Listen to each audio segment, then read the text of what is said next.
मेरे प्यारे बच्चों, आज हम आप लोग को क्लास 10th में श्वसन के बारे में समझेंगे। किसके बारे में? श्वसन के बारे में समझना है हम लोगों को। और ये बायोलॉजी का ही सेक्शन है। आज हम थोड़ा बहुत बायोलॉजी भी सीख लेंगे और थोड़ा ही जो छुछुंदरावा कौन बीमारी चलल है अभी, कोरोना, ओकरो बारे में समझ लेंगे। थोड़ा बहुत आपको फायदा होगा कोरोना को लेके। तो चलिए हम लोग शुरू करते हैं। ठीक है, एकदम अच्छा से समझना है। ठीक है, चलिए झकास आज का वीडियो होना चाहिए, एकदम समझिएगा ध्यान से। चलिए, तो सबसे पहले बच्चा लोग ये बताओ कि आप लोगों का एक चैप्टर था, दूसरा नंबर चैप्टर बायोलॉजी में, जिसका नाम था श्वसन। था कि नहीं था? तो श्वसन जो चैप्टर चल रहा था हम लोग का, तो हम आपको क्या बताए थे कि श्वसन दो तरह का होता है। एगो होता है अवायवीय श्वसन और एगो होता है वायवीय श्वसन। बताए थे अवायवीय श्वसन और वायवीय श्वसन। तो देखो भैया, अवायवीय श्वसन को अनॉक्सी श्वसन भी कहते हैं और वायवीय श्वसन को ऑक्सी श्वसन भी कहते हैं। क्लियर है? ये सब बात आपको पहले बताया जा चुका है। अब देखिए क्या होता है, वायवीय श्वसन या ऑक्सी श्वसन जो होता है उसमें ऑक्सीजन की उपस्थिति होती है। मतलब क्या? ऑक्सीजन बहुत रहेगा। और अनॉक्सी श्वसन जो होता है उसमें क्या होता है, ऑक्सीजन की कमी हो जाती है। ऑक्सीजन का कमी होने का मतलब हो गया ऑक्सीजन घट गया, मतलब कि ऑक्सीजन कम हो गया, चाहे ऑक्सीजन का अभाव हो गया, दोनों में से एक बात हो जाएगा। अब देखिए बात क्या होता है, दोनों तरह का श्वसन हमारे शरीर में भी होता है, हमारे शरीर में होता है। लेकिन वायवीय श्वसन जब होता है तो हमारे बॉडी में कितना ऊर्जा निकलता है, तो हमारे बॉडी में 38 एटीपी ऊर्जा निकलता है। कितना एटीपी? 38 एटीपी ऊर्जा निकल रहा है। लेकिन जब ऑक्सीजन का कमी रहता है या ऑक्सीजन की अनुपस्थिति होती है या फिर अभाव होता है, तो औसत स्थिति में मात्र 2 एटीपी ऊर्जा निकलता है। और आपको पता है ना कोरोना में कौन चीज हो रहा है, लोग बोलता है कौन चीज कि ऑक्सीजन के लेवल घट गया है। अरे साला, तो समझ में नहीं आता है कहीं वायुमंडल के ऑक्सीजन तो नहीं खत्म हो गया है जी। अगर वायुमंडल के ऑक्सीजन खत्म हो जाएगा तो सब छरपरा के मर जाएगा। लेकिन यहाँ वो बात नहीं है। यहाँ पर बात यह है कि ऑक्सीजन का लेवल घटने का मतलब हो गया कि फेफड़ा के बाद जो गैस ऑक्सीजन जो जाने का स्पीड था, फेफड़ा के बाद जो ऑक्सीजन जाना था खून के द्वारा कोशिका तक, माइटोकॉन्ड्रिया तक, वो साला पहुंचिए नहीं पा रहा है, उसका लेवल घट गया है। तो अब क्या करते हैं, सिलेंडर लगा के मुंह में पोकनाइव लगा देता है कि कैसू साला कैसू करके ठेल डाल के पहुंचाए इसको, तब न बचेगा। आप देखिए नहीं बचेगा। ऑक्सीजन के अनुपस्थिति अगर हो जाएगा, ऑक्सीजन का अगर अनुपस्थिति हो जाएगा तो देखो प्रॉब्लम कौन सी होगा, ऊर्जा निकलवे नहीं करेगा। ऊर्जा कितना नहीं निकलेगा भैया? देखिए वायवीय श्वसन में 2 एटीपी मात्र ऊर्जा निकलता है। कितना एटीपी निकलता है? 2 एटीपी ऊर्जा निकलता है। तो 2 एटीपी को हम कोशिश कर लीजिएगा, जहां हमको चाहिए कितना, 38 एटीपी। ऑक्सीजन जब जाता था तो 38 एटीपी ऊर्जा निकलता था। अब कितना निकल रहा है? मात्र 2 एटीपी, या 2 नहीं तो 10 निकले। लेकिन आपका ऊर्जा उत्पादन तो खत्म हो गया भैया, ऊर्जा उत्पादित नहीं हो रहा है आपके बॉडी में। तो औसने आदमी कोरोना में लर बर हो जाता है। मतलब कौन चीज बोलेगा, हाथ एक गोड़ में उठ रहा है, टंगाया जाता है एकदम ऐसे। तो काहे टंगा जाता है? काहे कि भैया तुम्हारे बॉडी के अंदर ऑक्सीजन जाइए नहीं रहा है, तो ऊर्जा का उत्पादन कहाँ से करेगा? माइटोकॉन्ड्रिया कौन चीज करेगा? कहाँ से ऑक्सीजन ले आएगा? ऑक्सीजन मात्र फेफड़े तक न जाएगा। अब ऑक्सीजन मात्रा मिलवे नहीं करता है, बस ऊर्जा उत्पादन नहीं होता है। अब सोचिए जरा सा, आपके शहर में वो पावर हाउस रहे, तो पावर हाउस में वोल्टेज नहीं रहे तो आपके घर में वोल्टेज रहेगा? तो देखिए आप लोग को पता है कोरोना में क्या होता है, ऑक्सीजन का लेवल कम हो जाता है, मतलब उसका अभाव हो जाता है और उसलिए ऊर्जा का उत्पादन कम हो जाता है, लोगों को थकान होने लगता है। और ये जो वायवीय श्वसन होता है, वायवीय श्वसन कहाँ पर होता है? हमारे माइटोकॉन्ड्रिया में होता है। वायवीय श्वसन होता है हमारे माइटोकॉन्ड्रिया में। और माइटोकॉन्ड्रिया कौन सी कहते हैं? Power house. तो हम बोल रहे थे कि हमारा पावर हाउस खराब हो गया, पावर हाउस को ऑक्सीजन ही नहीं मिल रहा है, तो ऊर्जा का उत्पादन कहाँ से करेगा? ऊर्जा का उत्पादन नहीं हो पाएगा। अब चलते हैं आगे भैया। अब देखिएगा हमारे शरीर में लगभग 2 एटीपी तो अवायवीय श्वसन से और वायवीय श्वसन से 38 एटीपी इतना का निर्माण होगा। अब देखिएगा ध्यान से, हमारे बॉडी में अगर एक एटीपी अणु का विखंडन होता है ना, हमारे बॉडी में अगर एक अणु एटीपी का विखंडन होता है तो 30.5 मतलब 30.5 किलो जूल प्रति मोल ऊर्जा का उत्पादन होता है। तो अगर मान लो हम स्वस्थ हैं, अच्छे हैं, तो 40 एटीपी तो हमारे अंदर बॉडी में ऊर्जा बनेगा, और 40 एटीपी का विखंडन अगर हो गया तो 30 गुना 40 कर देते हैं, लगभग 1220 आता है। तो 1220 किलो जूल ऊर्जा का उत्पादन होना चाहिए। लेकिन हमारे बॉडी में क्या होता है, जब कोरोना धर लेता है ना, तब वो ऑक्सीजन में उतना जाए भी नहीं करता है। ऑक्सीजन में उतना अगर नहीं जाएगा तो क्या होता है, इतना ऊर्जा का उत्पादन हमारे बॉडी में खुद भी नहीं करता है। अब ऊर्जा बनिए नहीं रहा बॉडी, बताइए कि थकान होगा कि नहीं। अब इतना भगर भगर हम बोल रहे हैं, अगर ऊर्जा का उत्पादन नहीं होगा तो बोल पाएंगे? नहीं बोल पाएंगे। तो वैसे आदमी को जिसको कोरोना हो जाता है उसकी बॉडी में ऊर्जा का उत्पादन रुक जाता है, ऊर्जा का उत्पादन कम होने लगता है। तो भैया वो थकान महसूस करता है, उसको लगता है कि अब सलाह लगा है, भगवान उठाइए लेगा। अब अगला बात चलिए, कोरोना देखिए, कोरोना में सबसे बड़ा प्रॉब्लम यही है कि कोरोना श्वसन तंत्र को ही खराब करता है। कोरोना जो बीमारी है इस श्वसन तंत्र को ही खराब करेगा। और श्वसन तंत्र में दो गो चीज है, मेन चीज दो गो है।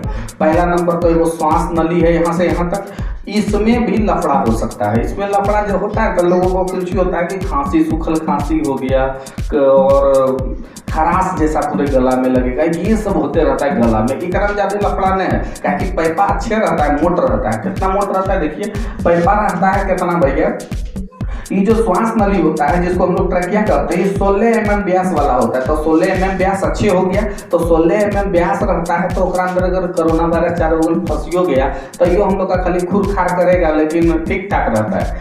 अब 16 mm व्यास रहता है, 11 सेंटीमीटर लंबा होता है। इसमें कुछ नहीं होगा, खाली खराश उराश उत्पन्न होना है, और मतलब लफड़ा ज्यादा कुछ है नहीं, खांसी होगा और थोड़ा उतना कोई दिक्कत नहीं करता है जब तक यहाँ पर रहता है। लफड़ा तो तब लगता है जब फेफड़ा के अंदर घुस जाता है साला कोरोना। अब देखिए 11 सेंटीमीटर लंबा हो गया, 16 mm का व्यास होता है इसका।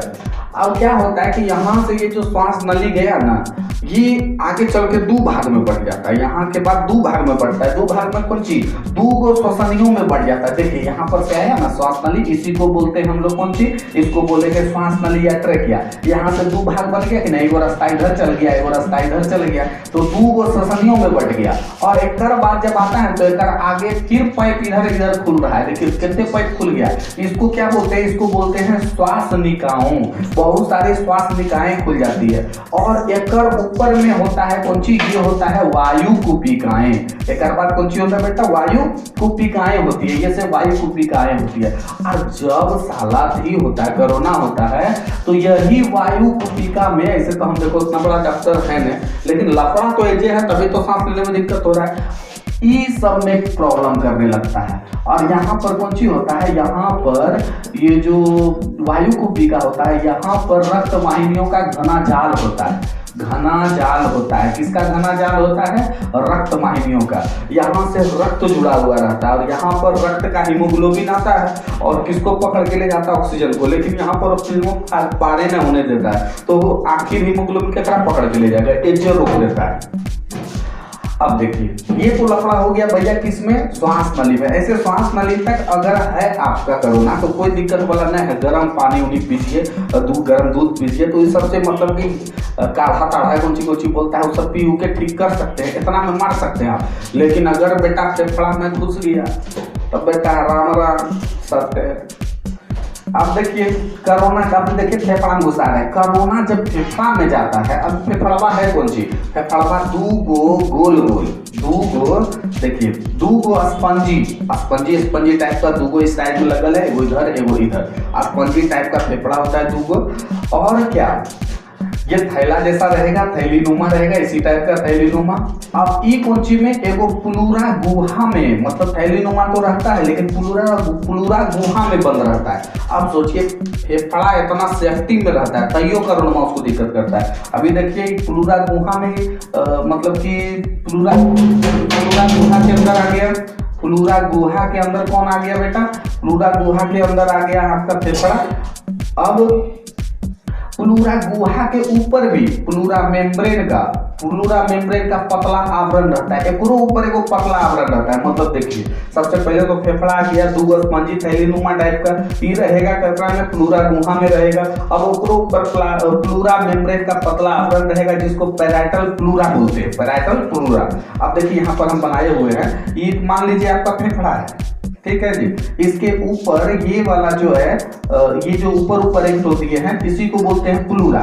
बोले थे ना प्लूरल मेम्ब्रेन का पतला आवरण होता है, जिसको पैराइटल प्लूरा बोलते हैं। तो ये आपका हो गया प्लूरा। अब एकर बीच में वो म्यूकस भी रहता है। आप लोग साइकिल चलाते होंगे तो साइकिलवा में देखिए चेनमा और फिरविलवा के बीच में ग्रीस डाला जाता है, मोबिल जगह मोबिल डालते हैं, काहे ताकि घर्षण कम हो जाए, लटके नहीं वो। तो इसी तरह से बीच में यहाँ पर म्यूकस भरा हुआ रहता है, चिकना पदार्थ भरा हुआ रहता है, जिससे कि लटकता नहीं है। जैसे फेफड़ा पर जब सांस हो जाता है, फैलता है सिकुड़ता है कि वो उसमें लटके नहीं, इसलिए इसमें म्यूकस भरा हुआ रहता है।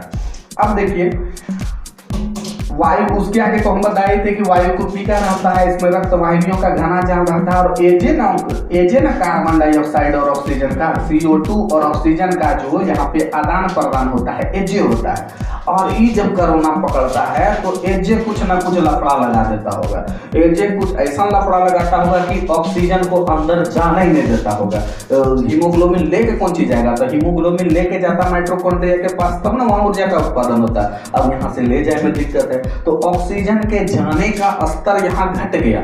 इसका मतलब हो गया कि ऑक्सीजन का स्तर घट रहा है, इसीलिए हर जगह न्यूज में चल रहा है कि ऑक्सीजन का लेवल घट गया, ऑक्सीजन चाहिए क्या कि ये वायुमंडल वाला ऑक्सीजन का प्रेशर नहीं बन पा रहा है, ये अंदर जाने नहीं दे रहा है। वायु का एक दाब होता है, उस वायु के प्रेशर से वायुमंडल वाला ऑक्सीजन नहीं जा पा रहा है, इसीलिए कुछ ढपना नहीं रहता है, उसको लगाया जाता है और सिलेंडर से जोड़ देता है कि खूब प्रेशर से जाएगा तो जब जे भी रुकावट बना रहा होगा उसको मार ले पीट ले कैसे करके ऑक्सीजन जाएगा अंदर, बचेगा। तो इसको दिया जाता है, तो कुछ देर तक थमता है, थमत हो सकता है भैया थम जाए तो थम जाए।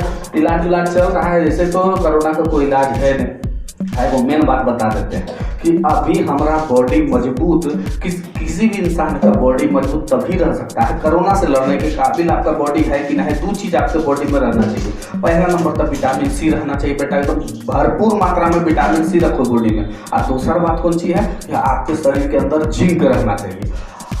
जेकर आप बॉडी के अंदर जिंक न है ओकर तो खटिया खड़ा हो रहा है। और बहुत आदमी सुना होगा कि इंजेक्शन जैसे पड़ रहा है तैसे खटिया खड़ा हो जा रहा है, मतलब वो इतना बुखार जा भर रहा है कि एकागो तो लट गया है, राम करते हो गया है, तो इंजेक्शन वहाँ पड़ते तो काहे पर उसको हो रहा है कि उसके बॉडी में जिंक का कमी होगा। और जिंक का कमी कैसा आदमी में होता है, जेकर चिल्ली के बीमारी पकड़ ले।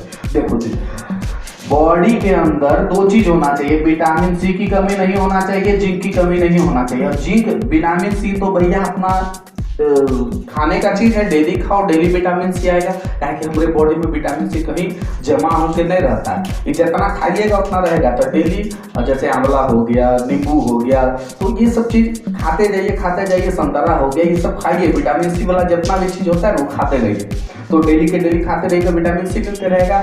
और जिंक का गोली भी आता है, ऐसे उबला का अंडा खाइए आप, या फिर उबला हुआ अंडा हो गया आपका, या जिंक का गोली भी आता है, वो भी खा सकते हैं।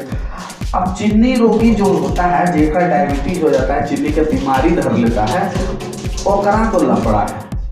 ओकरा भैया अगर इंजेक्शन पड़ गया तो ओकर नानी याद आ जाएगा, बेचारा मरे बचेगा, जेकर चीनी बीमारी है ओकरा तो लेने नहीं चाहिए कभी भी। इंजेक्शन जो चल रहा है वो लेने नहीं चाहिए, काहे कि जो आदमी को चीनी का बीमारी है उसका मतलब होगा कि ओकरा में इंसुलिन पक्का है कि नहीं बन रहा है। इंसुलिन नहीं बन रहा है, और इंसुलिन को बनाने में मदद करता है जिंक। अगर जिंकवा बॉडी में रहता तो इंसुलिन नहीं बनता, जिंकवा नहीं है तब नहीं इंसुलिन नहीं बन रहा है, तभी ना चीनी रोगी हो गया है, डायबिटीज का पेशेंट हो गया। एक मतलब ओकरा अंदर जिंक नहीं है, जिंक नहीं रहेगा तो कहने का मतलब है वो मर सकता है। ठीक है, तो चलिए इसी के साथ हम क्लास को समाप्त करते हैं।